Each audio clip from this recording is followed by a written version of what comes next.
All right, everybody ready for night two? Here we go. Let's start with, so tonight we're going to continue with our discussion from last night, and we're going to talk about how we connect to your ideal buyer with what they really care about. What's keeping them up at night is not your product or service. I promise you that. So what is it that they do care about that you can engage with them with? Okay, so let's have a really quick review from last night. We're not going to get into this deep. We did that last night, but we talked last night about how we're losing 90% of our revenue before we even start trying to talk to our ideal buyers, before we ever even start the sales process, because we're marketing at them. We're not talking to them strategically. And if you remember, I showed you this buying pyramid that tells us that there's 3%, only 3% of your market is interested in what you're offering. They're what we call buying now. There's another 7% who might be open to what you're offering, but they're not really interested in buying right now. They might just listen to what you have to say. And then the remaining 90% is basically people who aren't interested. Some of them are, they don't even know why they would care about what you have. They haven't understood that. To people who are a hard no. They aren't interested at all. They do not want to buy from you. That 90% you're not touching. And that's where the real gold is. And if you're selling only to the 3%, guess where all your competition is selling? To that exact same 3%. Okay, so we went through the math last night. We're not going to do it tonight, but we went through the math last night, and we saw, using very simple math, that the company was making $360,000 a year. And by making this one simple change from marketing to strategic messaging, they increased their revenue. They were selling to the top 10%. By just picking up another 30%, they increased their revenue from $360,000 to $1.4 million. Okay, so today, how do we make this work for you? Because let's face it, that's all you care about, right? The theory's great, but how do you make it work? So we want to get out of the marketing death trap, and you're going to learn what that is in a minute, and into the iron triangle. The reason you're in the marketing death trap is because you're talking to your people about things they don't want to talk about, that they don't care about, and you're competing on price. So unless you want to be the low price leader, I don't know if it still is, but I remember there was a time when Walmart was like, we're the low price leader. Personally, I don't want to be the low price leader, right? I want to offer something of massive value and exchange that value for what I'm worth, right? And I'm assuming, tell me if I'm wrong, but that's where you want to be too, okay? So when we're talking to our buyers about things they don't really care about, they're going to look for the cheap, right? It's like, yeah, okay, I don't really want that, but it's on sale today, so why not? That's not what I want. All right. So today, as we talk about the marketing death trap, this is what it looks like. It's typical look at me marketing. And last night, we're going to continue our example with our discussion last night of the realtor who was selling houses. So when she and I met, she was selling houses. She'd made $0 for an entire year because she was talking about things her buyers didn't care about. She was talking about houses. Look at my granite. Look at my fixtures. Oh, these windows are fabulous, right? And they're like, I'm not interested in your house. I have a house. I don't want a house. Stop talking to me about your product, your features. And what she was doing, she had lowered her prices because she was like, okay, I've got these houses to sell. I've got to sell them. So she and I met, and I said, okay, we've got to get out of this cycle of lowering prices, because you're lowering prices, and what you're doing by doing that is you're telling your ideal buyers, I'm not worth it. Okay? That's what you tell them when you keep lowering prices. And you don't want to do that. You want to always have the stature of being worth it. Look, there are people who will go into a Walmart and they will buy a purse. And then there are people who will buy a Birkin bag. And if you don't know what a Birkin bag is, it's like a $5,000+ purse. It's a collector's item. Women, not me, I'm not a purse girl, but women really love Birkin bags, and it comes in a box, and the purse, first of all, the purse is in a bag, and then the bag is in a box, and it's a whole thing to have a Birkin bag, and you want to be seen with it, right? Birkin isn't going to lower their prices. No matter what the economy is, they're not going to lower their prices and be the low price leader. They're going to be, hey, you're going to get a Birkin bag. You should be paying full price for it. And you know what? People will. The right people. And if you remember what I said last night, there's a world of buyers, and then there are ideal buyers. Those that are the ones that you want, the ones where you're right for each other. Okay, so what does this magical iron triangle look like that I keep talking about? Well, this is what it looks like. Your ideal buyers care about 3 things, and 3 things only: money, risk, and time. And you're like, well, wait a minute. Where does my product fit into that? Where does my service fit into that? Okay. They want you to talk to them about how you make them more money, save them money, reduce their risk, and give them more time. Okay. So what did we do with the realtor? How did we do that? Well, one of the things that we did with them, we didn't make them more money. We didn't save them money, because before we even sold a house, now remember, she hadn't sold one house in over a year. Before we even sold a house, I said, I think we need to raise our prices. Now, I'm not telling you go out and raise your prices tomorrow, because you have to do it thoughtfully. You have to have a plan in place. You don't just say, well, I'm going to raise my prices. But I said, I think we need to raise our prices. And her entire team, who already thought I was crazy, their heads exploded. It's like, what is wrong with this woman? We can't sell a house and she wants to raise prices. And I did a lot. We started selling houses, not just because of that, but that was part of the strategy. So what did we talk to our deal buyers about? Remember, I told you last night that we had done an analysis of them, which is crucial that every single one of you do. You have to know your ideal buyers down to their core.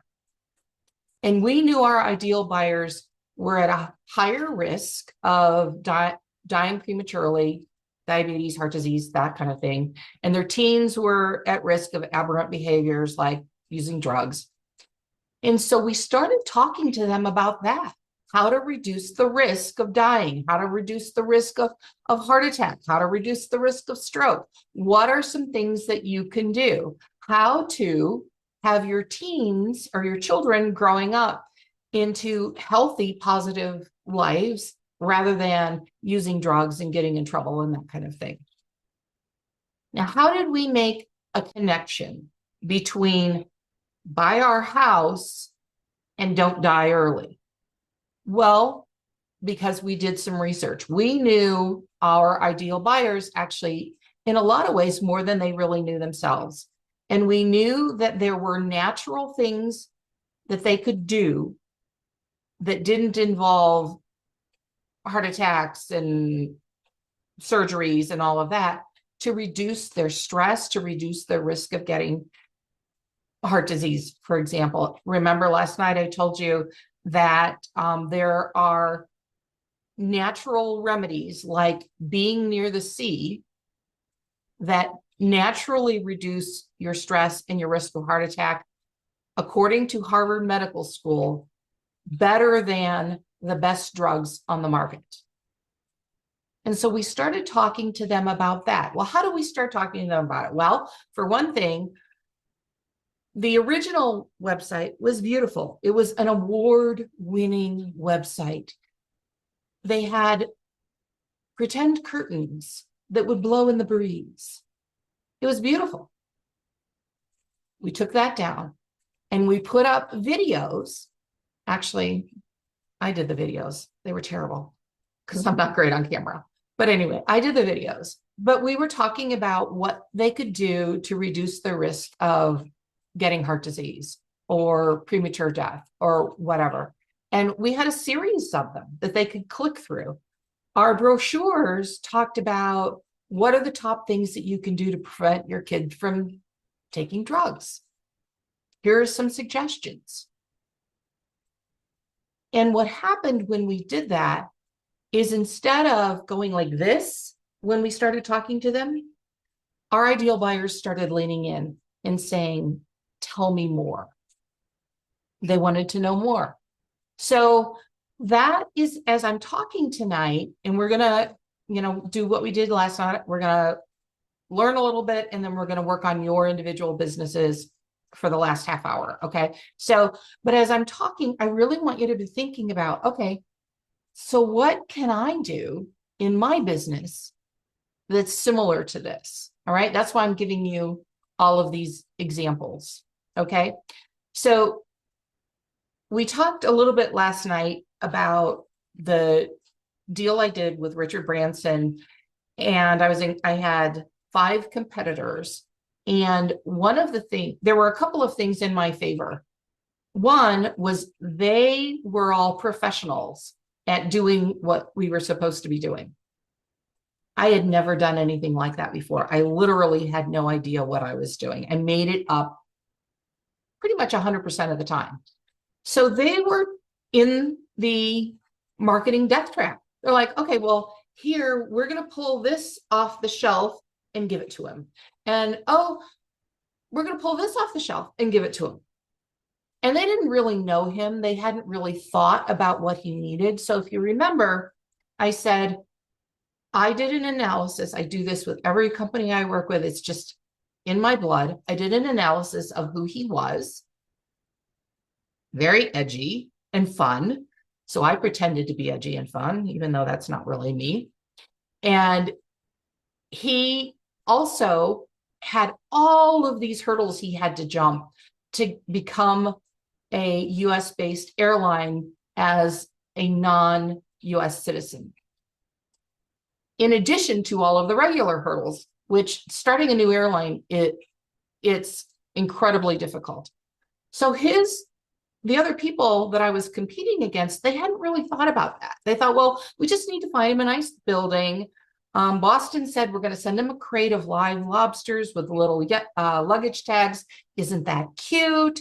We're going to get the Boston Red Sox to give him free, stadium tickets with amazing seats, and the governor of Massachusetts will be there. If you remember, I had none of that. So I had to figure out, okay, what he really, really needed. And before we got to the point of my sharing my pitch with him, he literally refused to talk to me. I was always calling. I sort of felt like the high school girl who was trying to get the cute boy's attention. I don't think I ever asked what the math homework was, but I really did get pretty close to that because I would call him and nobody would respond. So finally I did call and I said, I will be there on November 17th. Tell me what you want to hear from me.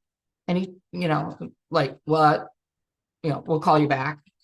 And finally they called back and said, we want a 3-hour presentation. And I was like, what? I'd never given a 3-hour presentation before at that time and had no idea what I would possibly say for 3 hours. But what happened was, because you would think listening to anyone drone on for 3 hours is not going to be a fun time. He was totally engaged because I went through all of the different things that he would need, the power grid, the internet connections, the transit systems, where his employees could live, where they could get housing that would be appropriate and close enough, and all of those kinds of things. And I compared them to what he would get from the competition. I did that level of analysis. My slide deck was over 250 slides that we went through. That 3-hour conversation turned into 4 hours because he was so engaged. He wanted to know, okay, how do we do this? How do we do this? How do we do this? And he got interested enough that he said, okay, I will come to the Bay Area. You better give me your best offer. And so I asked one of his people, I said, what does he mean by your best offer? And what he meant by that is all of the other areas had redevelopment money, and they were throwing hundreds of millions of dollars at him. I didn't have access to that. I didn't work for the state of California. I was just a consultant.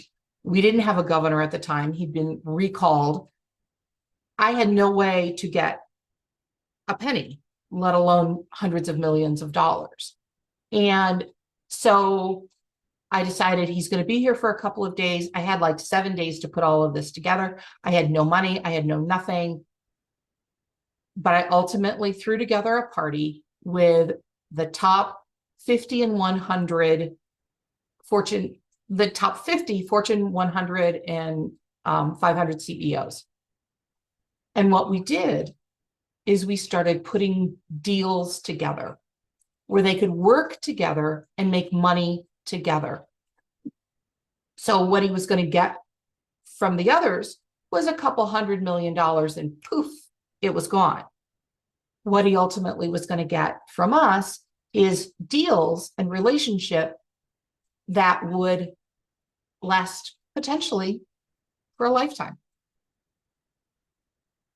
And ultimately, he was a hard no. If you remember, I told you last night, he was a hard no, not going to California for a whole bunch of reasons. I just want to use them to get more money out of the other places where I really do want to go.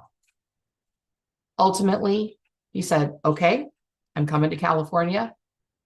Let's sign the agreement. And he and Arnold Schwarzenegger signed an agreement, and their headquarters is located in California. So what did I do that was different? And what do you need to do that's different than your competition? You have to meet them where they are, not where you are. In that example that I just gave you, the competition was like, okay, yeah, we got money, we'll throw it at them. We've got, plan A, that looks like it'll fit. We've used that before. We'll throw that at him. And I was like, okay, what does he really need? He needs training. I found a place very close for him to train his pilots. He wanted all of his employees trained in the performing arts. I lined someone up to do that for him in a variety of performing arts. Everything that I could possibly think of that he could need, he got. Okay, so how can you use it? And what would that look like? So I'm going to show you a couple of examples of clients that I've had of things that have worked well. So here she's selling houses. We talk about executives being sleep deprived and how that affects their health. And I want you to notice at the bottom of this slide, it's got the data source so that they know, and this is becoming more and more important with the fake news and all of the AI stuff. There's all kinds of fake stuff out there. Everything is sourced, so you know that it's real. So here's another one that we used in some of our presentations. The stress that causes the things that they are concerned about. Their dads have died, their family members have died. How can we help them stop that? So this kind of information doesn't tie it to the house, but we lead in with this about, yeah, we know. I want you to know that I understand you. That's what you're saying to them in the very beginning. I want you to know that I understand you. Okay? So you can trust that I'm not just making stuff up because I understand you. That's what this kind of information tells them. The same is true. You know, I'm concerned my kids, friends, or the neighbor's kids are doing drugs or they're getting into trouble. I understand that you're concerned about that. All right. So I would show them this in some form. And then I would tell them how a solution could be provided by buying one of our houses. And it would also have this down here at the bottom, if you can see the source information, if you look down at the bottom, the source information. The other thing I want you to remember is buying decisions are made by real people. So as you think about, okay, well, I'm going to sell my product or service to a company and I've got to be all company about it. Well, sure. Yes, they do use their brains and they do think about it, but they are people. So the people who are looking to buy a house, you know, it wasn't just, okay, does it have a good roof and a foundation and all that kind of stuff? But it was also, all right, well, this could have a transformational impact on my life. So I was working with a company that, an aerospace company, and the companies that were buying for them were companies. Some of them were massively big companies, but they were, the person that we were engaging with were heads of supply chains. They are different than the big company. They're real people. They have families. They're worried about aging parents, maybe needing to be taken care of, or kids needing to go to college or get braces. They're concerned about the 80 hours a week that they're working and what that's doing to their personal health. They're concerned about the 80 hours a week and what that's doing to their marital relationship or with their significant other. And so instead of talking to them just about our widgets, and the company that I was working with actually was one of the best in the world for their product. And that's great, but there were others who made comparable products, right? They were great competitors.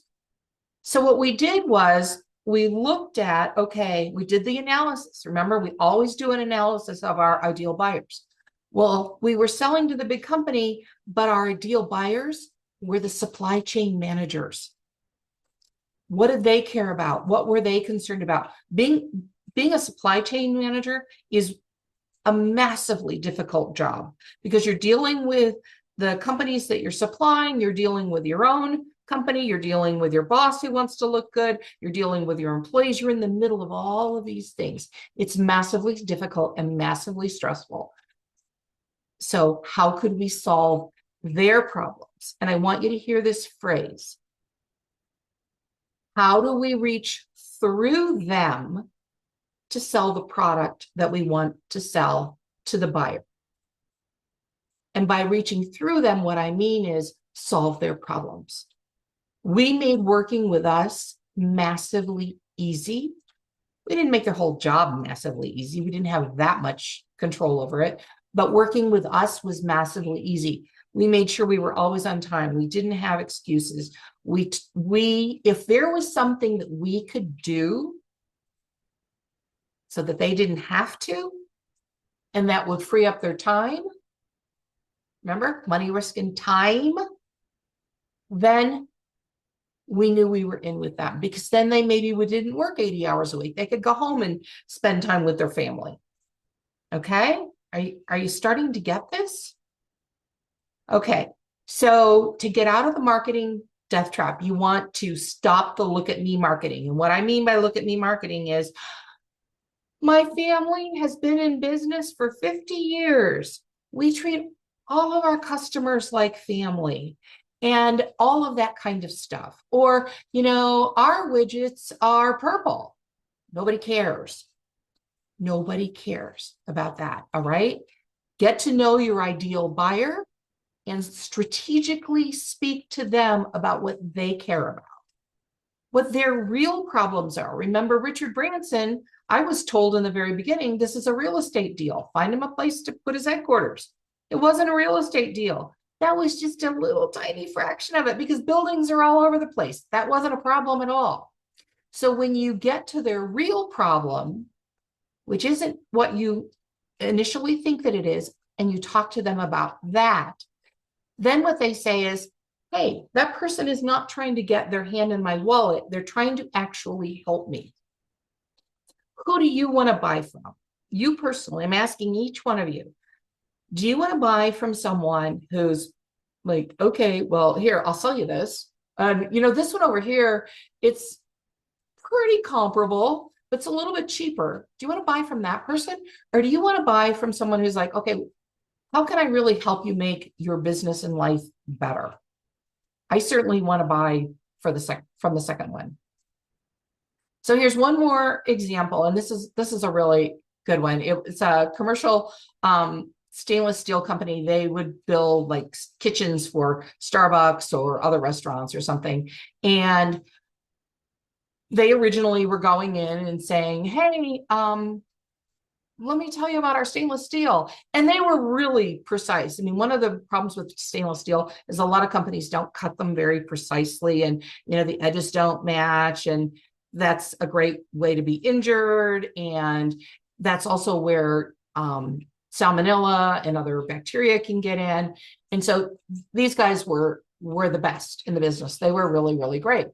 And so we started talking about it. I did an on-site workshop with them, and we started talking about it. And I said, do you guys realize that every day you save lives? And they didn't realize that, but it was true. Because when you've got the poor quality steel and you've got poor quality assembly and soldering, and I'm not in the stainless steel business, but you know what I mean. When it's poor quality, you increase the risk of injury and you increase the risk of death, which is a real thing. There are a lot of businesses that go out of business every year because of foodborne illnesses. And there are a lot of people who get very, very sick and a lot who die.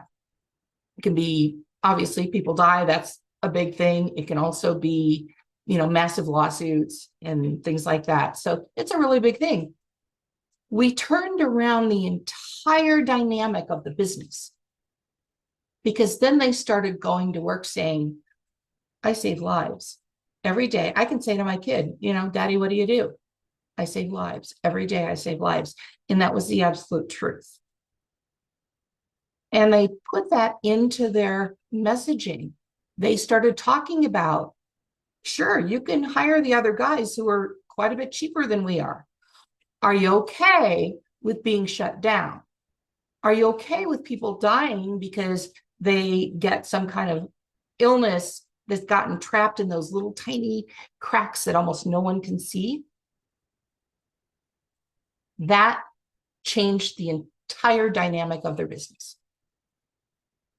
The same kind of thing can happen for you. Okay, we're just past the 30-minute mark. We're going to jump into how we make this work for your business. I do have a little something for you today, if you'd like it. It's my book, 7 Transformations for 100% Business Growth. There's a lot of the same material in there that we're talking about in these 3 days, but it's a lot more extensive than we can do in the time that we have. So if you'd like to have it, it's free. My gift to you, DeberahBringelson.com/100-%-growth.